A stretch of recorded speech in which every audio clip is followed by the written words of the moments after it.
દોસ્તો, કુદરતે માણસને આપેલું જે જીવન છે, આ જીવનમાં કોઈ પણ પ્રકારની બીમારી રૂપી અભિશાપ આવી જાય એટલે માણસનું જીવવું ઝેર થઈ જાય છે. આજના હવા, પાણી અને ખોરાક આ બધી જ વસ્તુ પ્રદૂષિત મળવાના કારણે માણસના શરીરમાં કોઈની કોઈ બીમારી હોય છે. એમાંની એક બીમારી જે સુગર એટલે કે ડાયાબિટીસની બીમારી. તો આ બીમારીથી ઘણા બધા લોકો પીડિત છે. એમાંનો એક કેસ અમે તમારી સમક્ષ રજૂ કરી રહ્યા છીએ. એ પરિવારને આપણે મળીએ જેમણે નેટસપની પ્રોડક્ટનો ઉપયોગ કરેલો છે અને ફાયદા મેળવેલા છે. એ પરિવારને મળી રહ્યા છીએ આપણે. નમસ્કાર. નમસ્કાર. શું નામ છે આપનું સાહેબ? અલ્પેશ કનુભાઈ વોરા. સૌરાષ્ટ્રમાં તમારું ગામ કયું છે? શાંતિનગર, જેસર તાલુકો, ભાવનગર જિલ્લો. ઓકે, સૌરાષ્ટ્ર. સૌરાષ્ટ્ર. અચ્છા, હવે તમારું અહીંયા સુરતમાં એડ્રેસ આપો. 71 યોગી કૃપા સોસાયટી, મહાવીર ચોક, શાનધામ, વરાછા. ઓકે, હવે તમારા મધરને કંઈક પ્રોબ્લેમ હતો? શું પ્રોબ્લેમ હતો? ડાયાબિટીસનો પ્રોબ્લેમ છે અને પગના જોઈન્ટનો પ્રોબ્લેમ હતો. અચ્છા અચ્છા. હવે શું નામ છે તમારું? કમળાબેન કનુભાઈ. કમળાબેન કનુભાઈ. હવે માસી, તમને કેટલા વર્ષથી તકલીફ હતી આ ડાયાબિટીસની? 8 વર્ષથી તકલીફ હતી. તો એ ડાયાબિટીસમાં તમને આમ તકલીફમાં શું શું થતું હતું? ગોઠણ પગ દુખતા, ગોઠલા ચડી જતા, પછી? રાડ નખાતા હોતા હોય ને તે આપણે રાડ નખાતા હતી. બીજું? ને પછી શ્વાસ ચડતો, શરીર ધ્રુજતું. શરીર ધ્રુજતું હતું. એ શરીર ધ્રુજે ક્યારે? શરીરમાં ક્યારે તકલીફ આવતી હતી આ ધ્રુજવાની? ભૂખ્યા રહી તઈ. ભૂખ્યા રહો ત્યારે. તમારે કોઈ હોસ્પિટલની ડોક્ટરની દવા ચાલુ હતી? હા. કઈ હોસ્પિટલની? સામું. આપણે જોઈએ દોસ્તો કે આ ડૉક્ટર દીપકભાઈ ભડિયાદરા એમડી ડૉક્ટર છે અને શ્યામુબા હોસ્પિટલ જે આવે છે વરાછા રોડથી નજીક.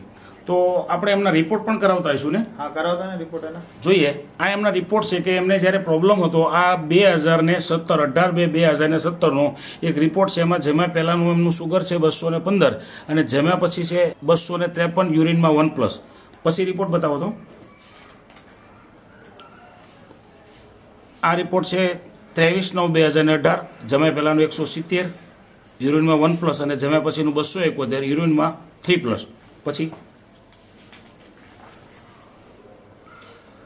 143 જમ્યા પહેલાં અને જમ્યા પછીનું 217, યુરિનમાં 2+. આ છે રિપોર્ટ તારીખ 8/11/2019.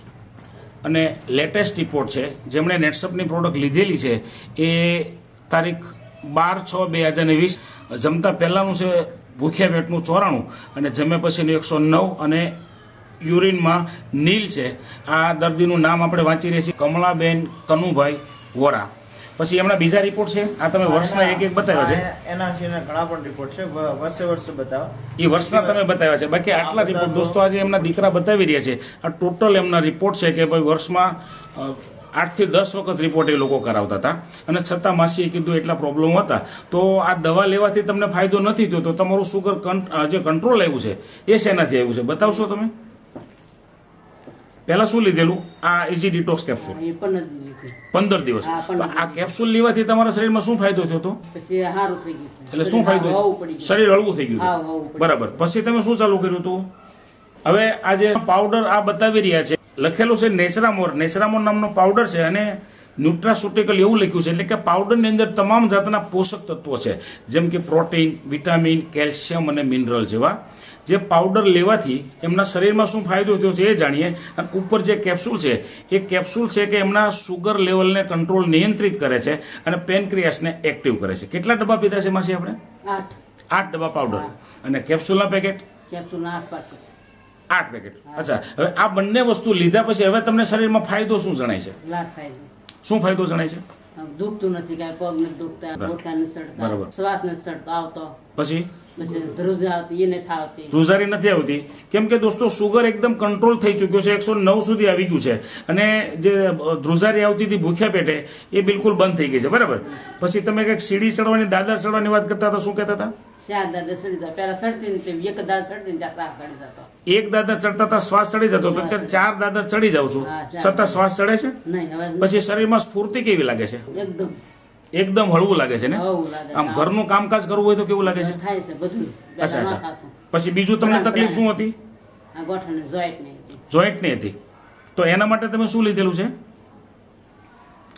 આ જોઈન્ટ કેર કેપ્સ્યુલ. બરાબર. કેટલા પેકેટ પીધા છે? 8 પેકેટ. એટલે 4 મહિના અને 4 મહિના પહેલી કેપ્સ્યુલ અને 8 મહિના પાવડર. તો હવે જોઈન્ટમાં કેવું છે? ગોઠણાના દુખાવામાં નથી દુખતા. બરાબર. તો આ બધી વસ્તુની તમને ભલામણ કોને કરી હતી? તમને આમાં વિશ્વાસ કેમ આવ્યો હતો પહેલા તો સાહેબ? અમારી ઉપર એક બેન રહે છે અમારા મકાન માલિક હા એને અમને વિડીયો બતાવ્યો હતો કે આ ટાઈપના દર્દી હતા હા. અને આ ટાઈપની આઈટમ બધી એને ટૂંકમાં આ બધી પ્રોડક્ટ વાપરી હતી એનાથી બેનને સારું હતું. દર્દીનો વિડીયો જોઈને તમે વિશ્વાસ કર્યો, ભલામણ કરનાર વ્યક્તિ. દોસ્તો આ છે એમના મકાન માલિક જે બેન છે. શું નામ તમારું? સંગીતાબેન જનકભાઈ માવાણી. સંગીતાબેન જનકભાઈ માવાણી. તમારું સૌરાષ્ટ્રમાં વતન? ચોંડા ગામ છે અને ભાવનગર જિલ્લો અને પાલીતાણા તાલુકો. ભાવનગર જિલ્લાનું પાલીતાણા તાલુકાનું ચોંડા ગામ. ઓકે. તો આ તમને આ માસી તમારા મકાનમાં રહે છે એટલે તમે એમને પ્રોડક્ટની જાણ કરી વિડીયો બતાવીને, તો તમે આ વસ્તુ ઉપર વિશ્વાસ કેવી રીતે કર્યો હતો?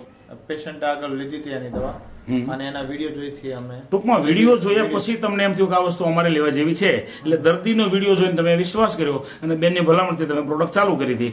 હવે તમારા જે પ્રોબ્લેમ થતા હતા, શ્વાસ ચડતો હતો, પછી તમે કહો છો શરીરમાં ધ્રુજારી આવતી હતી, એવું કઈ થાય છે હવે? એવું કઈ હવે કાંઈ નથી થતું એવું. હવે કાંઈ નથી થતું. પછી તમે કહો છો 5 માળ સુધી અત્યારે તમે દાદર ચડી શકો છો, જે 1 માળ નહોતા ચડી શકતા. તમારી ઉંમર કેટલી છે? 58. હે? 58 58 વર્ષ પછીની ઉંમર છે. દોસ્તો આજે 50 વર્ષ પછીની ઉંમરના લોકોને મોટા ભાગે આવી કમજોરી હોય છે. તો માસીને 58 વર્ષની ઉંમર છે અને જે પ્રોબ્લેમો એને વર્ષોથી હતા, 7 વર્ષથી, એ પ્રોબ્લેમો બધા જ ખાલી 8 મહિને આ વસ્તુ લેવાથી સારા થઈ ગયા છે. તો પરિણામથી આપણને સંતોષ કરો? સંતોષ પૂરો. 100% સંતોષ. સરસ. તો જે જાણકારી તમે લોકો આપી છે એ બદલ આપનો સર્વોનો ખૂબ ખૂબ આભાર.